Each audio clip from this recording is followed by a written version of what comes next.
The underground economy is real in prison, and people who don't understand it can get into a lot of trouble. There's actual inmates that create their own store. And you would see guys with these huge necklaces filled with money, and I would think, where did they get this money?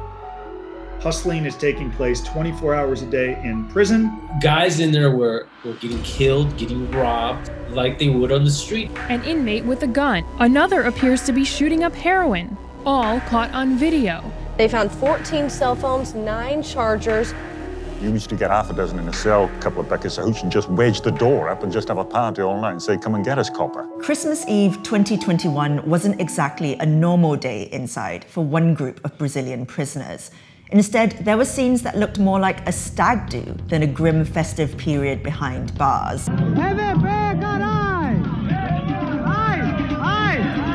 Clearly, the inmates, based at a men's lockup in Goiânia, a city in northeastern Brazil, had put some careful planning into making the best of a bad situation.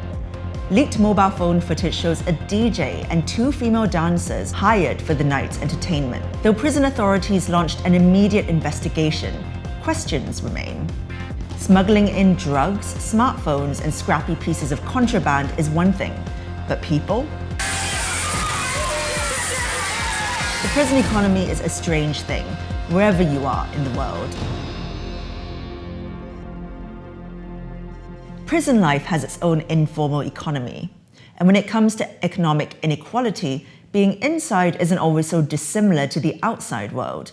There are still the people who represent the haves, as well as the have-nots. Naturally, there are a few key differences. Commodities usually take the place of cash as the dominant currency. I realized that there was a world inside this world. $1 was like a value of $20. Valuable resources can be traded in kind or for favors and influence. It's practically like unbelievable the stuff that you can purchase with food. Tobacco, tinned food, toiletries, anything that might make the boredom and squalor of prison life that little bit more bearable. It makes economic sense. Anything non-perishable, easily traded, and packed into standard units is ideal. What became currency was, believe it or not, ramen. Was a noodle. Ramen is big business inside, out of necessity rather than any great love of cheap dried noodles. You gotta have it. You're gonna starve if you don't. Cuts to the number and quality of meals over the years have created an obvious problem in US prisons. Ramen and other kinds of long-life food can help plug the gap and help mark an inmate's status. You can tell how well a man's doing financially by how many soups he's got in his locker. Plus, ramen can also make a nasty weapon. They would wet it and wrap it with newspaper. It hardens. You know when you have a dry piece of fruit or something, it gets so hard that it gets to a point where you start sharpening it. And it creates a shank where you insert it in somebody and then you could break it in.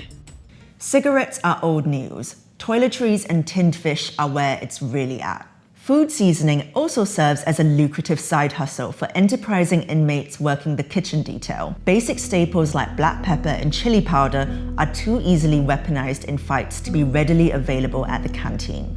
That's why the kitchen is such a coveted job, especially if someone is looking to exploit and take advantage of the rules. You can sell just about anything that comes out of that kitchen, you know, and there's people that live off that. Though maybe it isn't quite right to ignore tobacco's enduring appeal, at least in the UK. Inflation bites even inside, and the costs have ballooned over the last decade, in part due to an often ignored smoking ban inside prisons.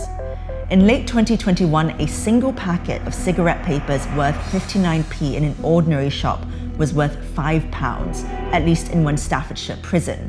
One inmate even demanded £4 for a strike of a match. Rolling tobacco worth £12.50 in a supermarket trades for £1,000 in several jails across the country. Hey, you all right? Drugs form another cornerstone of the prison economy.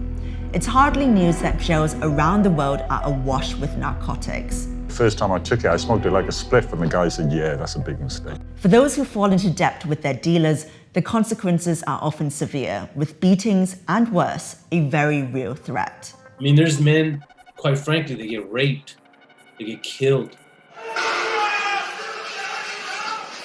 The last decade has seen an explosion in the prevalence of spice, the synthetic cannabis alternative. It's potent, addictive, and often leads to crippling prison debt. What might be cheap and nasty outside is a very different beast in HMP. The smooth working of the prison economy can be crucial in reducing tensions. In the autumn of 2021, Ghanaian ex-prisoner Tete Teye took to the radio to talk up the importance of weed in the country's jails. The authorities, he claimed, were well aware of the booming trade and often turned a blind eye. The system required a steady supply to inmates who needed it to keep them in good spirits. Without it, violence often rises. The Ghanaian press recently reported several cases of prison guards bringing in Indian hemp, which was then sold on to prisoners, who in turn could sell it to fellow inmates. The prison economy isn't so different from that in the outside world. Money talks. Where there's a will, there's generally a way, even behind bars. Media reports suggest at least one employee was sacked for his part in the Brazilian Christmas party, while 3 inmates have been transferred to other institutions.